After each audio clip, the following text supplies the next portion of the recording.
Hello दोस्तों, मेरे multiple clue channel में आप लोगों का स्वागत है। मैं आज फिर एक वीडियो लेके आया हूं जिसमें एमए फाइनल एग्जामिनेशन 2022 हिंदी का सेकंड पेपर भाषा विज्ञान हिंदी भाषा और लिपि। समय अवधि 3 घंटा, पूर्णांक 100 अंक का है। नोट: सभी खंडों से निर्देशानुसार प्रश्नों के उत्तर दीजिए। खंड अ है अति लघु उत्तरीय प्रश्न। नोट: इस प्रश्न के सभी भागों के उत्तर दीजिए। प्रत्येक भाग का उत्तर लगभग 50 शब्दों में दीजिए। प्रत्येक भाग 2 अंकों का है। प्रश्न 1 का पहला, पश्चिमी हिंदी की बोलियों के नाम लिखिए। दूसरा, भाषा विभाषा में अंतर। तीसरा, देवनागरी लिपि के नामकरण पर प्रकाश डालिए।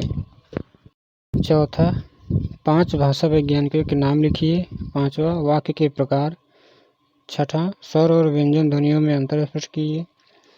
सातवां, अपादान कारक।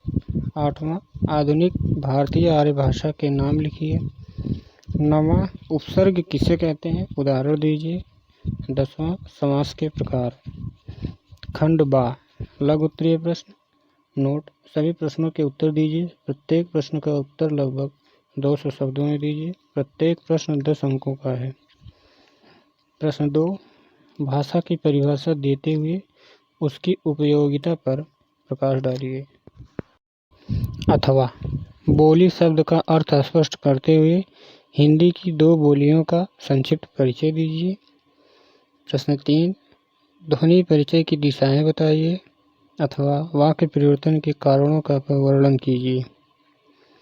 प्रश्न 4, भाषा की संवैधानिक स्थिति पर प्रकाश डालिए। अथवा, देवनागरी लिपि में किए गए सुधारों पर प्रकाश डालिए। प्रश्न 5, भाषा विज्ञान है या कला स्पष्ट कीजिए। अथवा, अनेकार्थकता का परिचय देते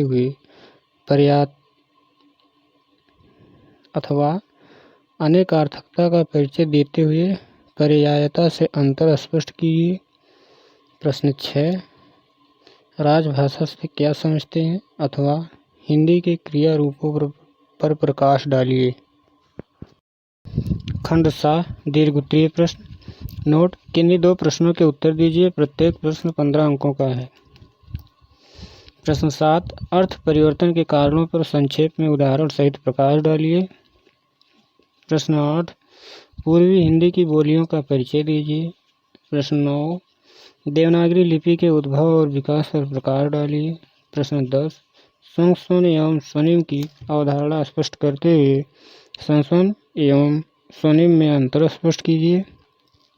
प्रश्न 11, राजभाषा और राष्ट्रभाषा का अंतर स्पष्ट करते हुए राष्ट्रभाषा के रूप में संविधान में हिंदी की स्थिति स्पष्ट कीजिए।